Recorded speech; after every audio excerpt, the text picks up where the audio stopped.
આજના ટોપિકમાં મિત્રો આપણે જોઈશું જીકેમાં સિંધુ સભ્યતાના મહત્વના સ્થળોનો અર્થ. હડપ્પાનો અર્થ થાય છે ભગવાન શિવનું ભોજન.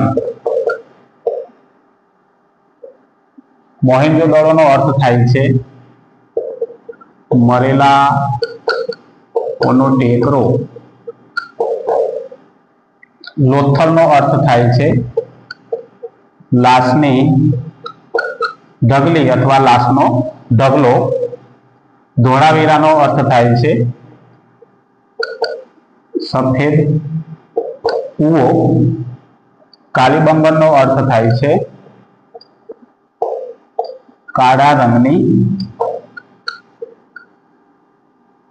બંગડીઓ. તો મિત્રો સિંધુ સભ્યતાના જે